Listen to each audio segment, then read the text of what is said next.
Prime Minister and Finance Minister Grant Robertson. He has been on a whirlwind tour of New Zealand since Budget Day, and he joins us now.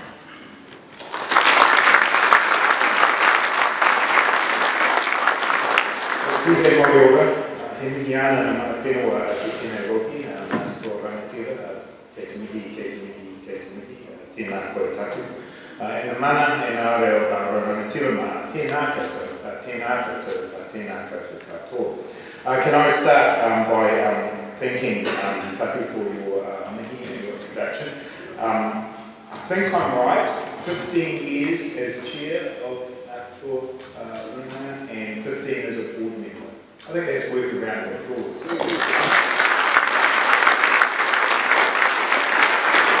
Thank you for your mihi, but also for what Matatua does in partnership in this community. I'll return to that in a moment. Can I also acknowledge my friend and parliamentary colleague, Barbara Edmonds, the MP for Mana, Anita Baker, the Mayor of Porirua, and all of you for being here today. Porirua matters to me for a very specific reason. It's where my former hukuma lived.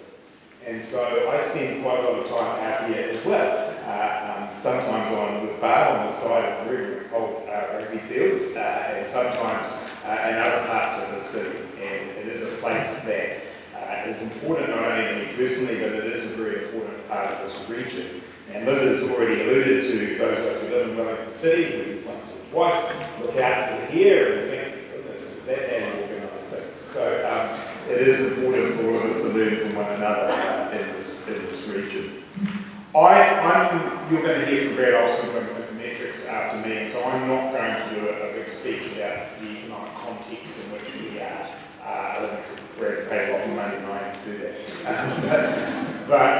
But what I would say is that if we take ourselves back a year ago from today and think about what we thought New Zealand was going to be facing at this point, we can look to one another and say that this job has been well done to this point. We were meant to have 10% unemployment about now, and we've got 4.7. That is a tribute to everybody, not just the government, but actually everybody who has worked hard through this period of time. And in the budget presentation that Linda alluded to that I've been doing around the country, I talk about our wellbeing approach as a government, which many of you will have heard about. And it's based on work done by economists, and so it talks about the 4 capitals, which are financial, human, natural, and social, or as I prefer to call them, the money, the environment, the people, and our communities. And we use that framework to decide what to invest in a budget. But we also produce what's called a wellbeing outlook that looks at where are we at across those 4 areas. And it's in the area of social capital, which is essentially the connection between our communities and our trust in one another, where you actually see how we made it through COVID-19, in my view. We actually looked after each other. We looked out for each other as communities, as neighbours, and yes, from a government perspective, local and central as well. And I start at that point when I'm talking about economic growth, because growing the economy is important, but it's not an end in itself. It's a means to an end of the kind of community, country and society that we want to create. One where people do have the chance to achieve their potential. One where we do look after the environment. One where we do care about each other and our communities. And so, as we think about what kind of economic growth we're trying to achieve, for me it's one that enhances all 4 of those parts of our wellbeing approach. But the idea of a strengthened community where we look after each other in terms of social capital is really important to me.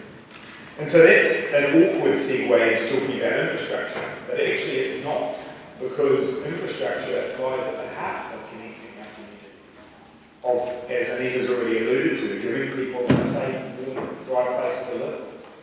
We won't thrive economically unless people feel that way, unless they feel they have security in terms of where they live and how they go about their daily lives. And so we are very focused on that kind of infrastructure investment.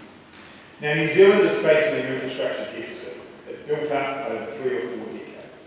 We have not invested enough in the things that underpin what we do in our daily lives. programs. And that's writ large when it comes to things like water.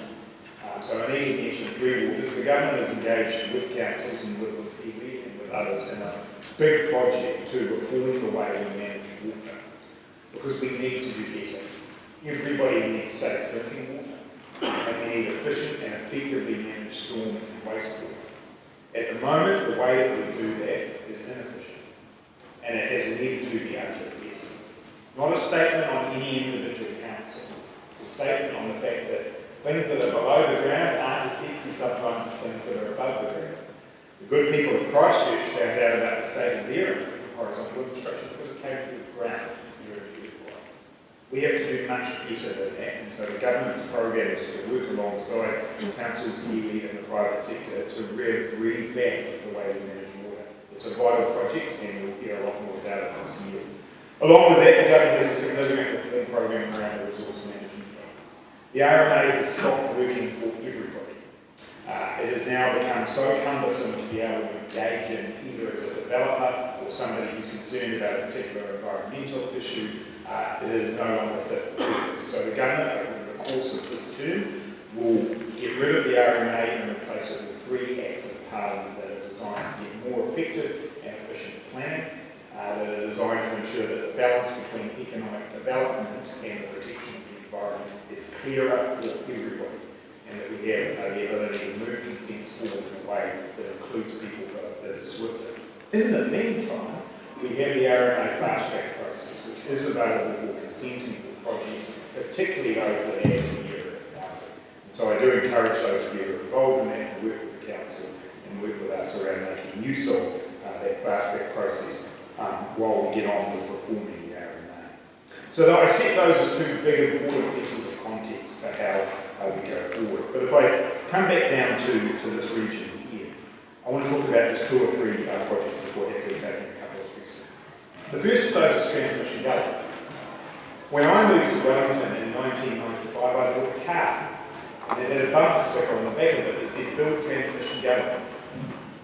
I'm not sure the car's still going anymore. We're nearly there. This has been a very fraught exercise, and we as a government are undertaking a significant review to understand what didn't work in that project and what led us to the point of significant delays and significant cost increases. But we now are on the cusp of making this work. My notes tell me that Whakaputahi says that it will open in September 2021. I just used that phrasing and I'll leave that. But we are close. We are nearly there. And along with that are a number of other transport projects, both boosting our rail network and the important link roads through state roads as well. We must continue to invest in our transport network, but it must also be a network that offers options and choices to people in terms of not just using roads, but using rail as well. This is a region where rail has done well and supported us, and we must continue to develop that network. The second area of infrastructure I want to mention is the one that has already been mentioned by Anita, and that is the Eastern Porirua Regeneration Project. This is a unique project. It is a genuine partnership with Ngāti, and I want to acknowledge Ngāti for that. It actually came up in Parliament last week, not perhaps in the positive way that I view it, which is that what we have done is looked at how we can improve public housing in Western Porirua, and said that we're going to lease 902 private water properties in Western Porirua to Ngāti for 25 years, so that Ngāti manages them and supports the community. It is a genuine team and partnership, and I think it could be a model for this development service. So thank Ngāti for their work in that area. In terms of Eastern Porirua, this again is a very large redevelopment project, and one where the government is committed to it. We're committed to seeing the growth of modern housing linked to transport networks, and it represents one of the largest investments in New Zealand in housing, and it's happening here in the Porirua area. The Housing Acceleration Fund, which we announced in March, was funded in the budget to the tune of $3.8 billion, is where we find money to further support that project. Probably there'll be more announcements about that coming in the next month or 2. Another really important part of economic growth and using the 4 capitals is people. And we will not get that growth that we all desire if we don't have people with the skills that are required.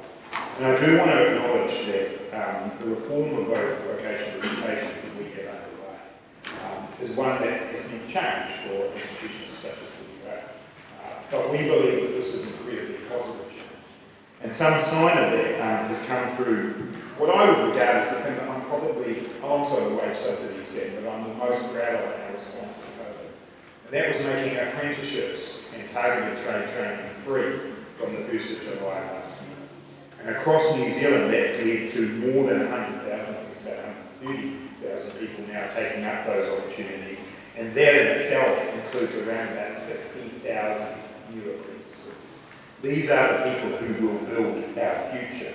And I can say even more specifically that here in the Porirua city area, we've got around 1,400 people enrolled in those programs. So they will be the people who will build the future of this city. Those long-term investments in our people are what is required.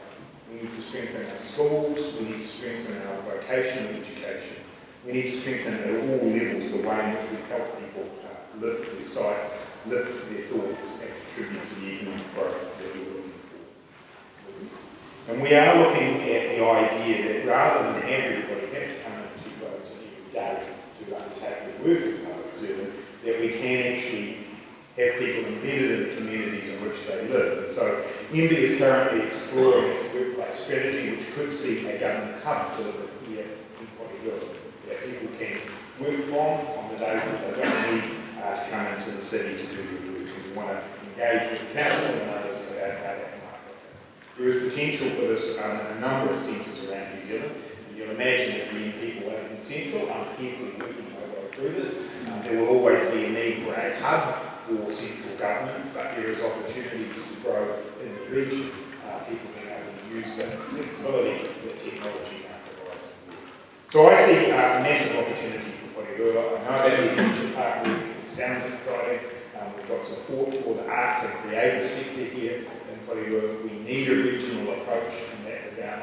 We need to make sure that Wellington as a region stands up and puts its best foot forward.